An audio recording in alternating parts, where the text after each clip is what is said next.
First off, I want to talk with you guys about some voter fraud. Oh, boy. Story fresh off the presses at the Western Journal. I'm going to read just a couple lines of it to you. Explosive voter fraud charge.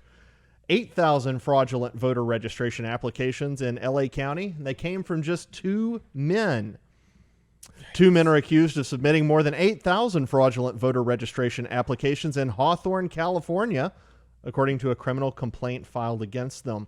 In a 41-count criminal complaint, Carlos Antonio de Bourbon Montenegro, and Marcos Raul Arvelo, something like that, were charged with voter fraud after allegedly cooking up a scheme to try to register 8,000 fictitious, non-existent, or deceased voters to be sent mail-in ballots in L.A. The L.A. County, the Los Angeles Times reported. So this is interesting. This was an interesting operation. So you got 2 guys who went out using homeless people somehow. It's not clear quite how the homeless people fit into all of this. Some homeless people and some non-existent voters. The criminal complaint was a little bit different than the DA's press release, but there was some sort of homeless people were involved and some other basically what they were trying to do is they were trying to get 8,000 ballots that they could fill out so that he could put Montenegro in office as mayor. And if you don't know Hawthorne, California, it's kind of in the LA metro area. It looks like it has a population of about 80 or 90,000. So they were trying to basically get 10% of the vote through fake ballots. And there's a lot of talk about fake votes, fake election stuff going on. What's real? What's voter fraud? What's not voter fraud? Should we go to court? Should we not go to court? All of these things. This was a local issue, and in this case, some of the safeguards actually worked. The county registrar, they realized what was happening, and they called them out on it, and the guys have ended up in jail, and they're facing jail time. But Joe, you and I were talking about this before the show started, and we were saying, they caught him in this case. There's no telling how much of this stuff happens that isn't caught. And one way that we could address that is through voter ID. And that's something that we talk about a reasonable amount in conservative circles. Yep. Had this gone through, had the registrar not caught them, voter ID could have stopped some amount of this. Why is it that the left is so anti-voter ID?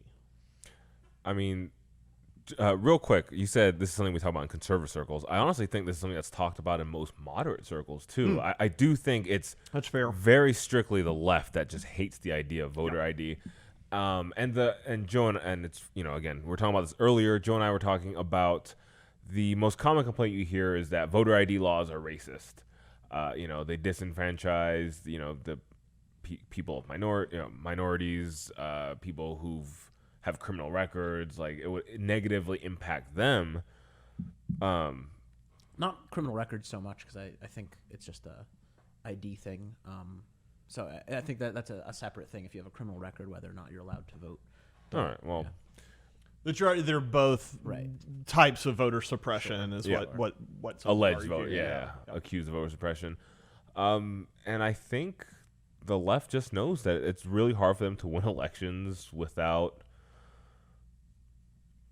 not necessarily nefarious means, but sort of, being a little rough around the edges for them. They presumably then they feel that they would have a great advantage with people who presumably would have a hard time getting an ID. So let me play devil's advocate a little bit, because I don't disagree with you completely, right? I think there's a case to be made for, if you want to vote, you should have to provide your ID. I think that's probably fine. Yep. Here's the thing.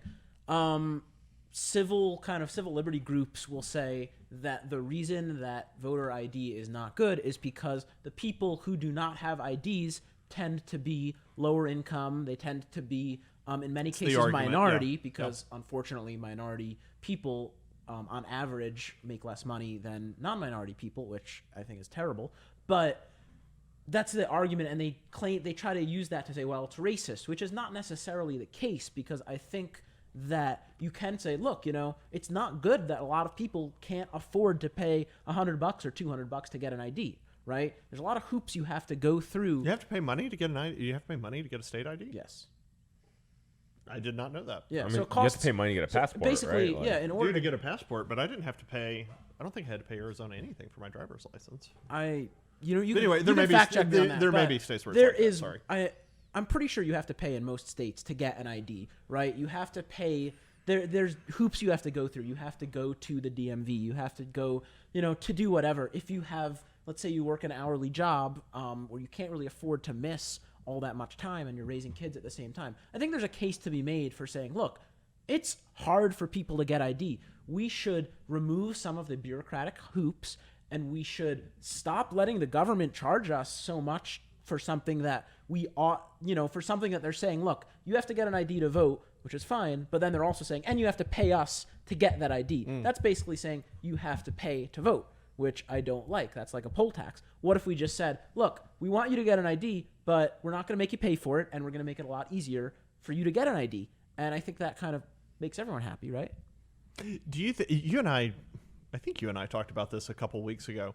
I'm curious what you guys think. Do you think everyone should vote?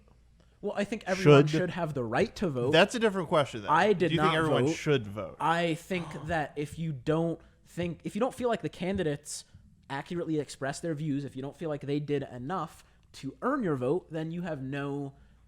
You should not feel like you have to vote for them. I'm asking the question wrong. Then, do you think society would be better if everyone voted?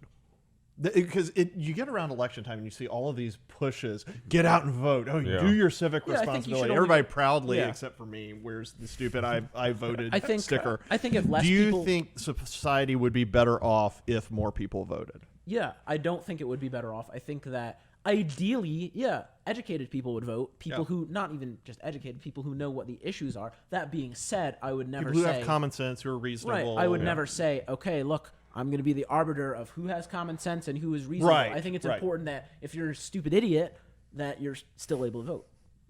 But you shouldn't. But it would be better if you did. You shouldn't. Yeah. I mean, I don't think I'm a stupid idiot, and I didn't vote. But, if you don't feel like you understand the issues, if you don't feel like any of the candidates...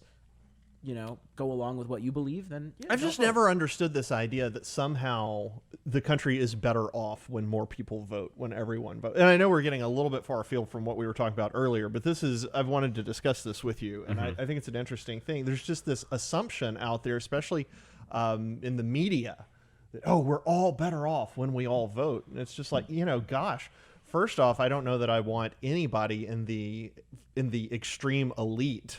I'm not positive that those people have better judgment than, what was it Bill Buckley said, the first 400 names in the New York phone book, something like that. But there's probably something to that.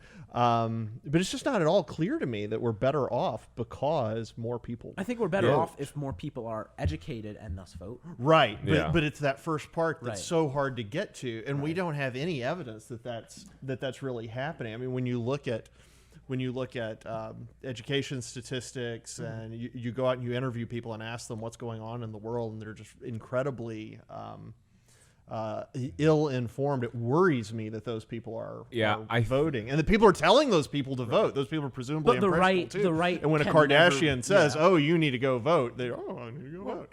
Yeah, I do think there is some that's sort of more of a, at least to me, a fairly clear line between the left and the right, where the right wants the best and the brightest to vote. The left knows that their policies kind of appeal to that lowest common denominator, so they want as many of those votes as they can possibly garner to push their agendas. I mean, I would like to think most people are smart enough to think, there's no such thing as free college tuition. But hey, if you're not, they don't believe that. Bring it on, free college. Yep. Bring it on. So if you're not particularly well informed, then like the idea of everyone should vote, because I think it was the movie Men in Black where I'm going somewhere. Oh, it's going to be very insightful. Okay. I believe Stand by. Tommy Lee Jones was telling Will Smith, a person can be smart, insightful, thoughtful. Yeah. People are idiots. Yeah. And I do think there's a lot of truth to that. On an individual level, you can have very bright, well-informed, smart people. By and large, groups, you kind of lose some of that.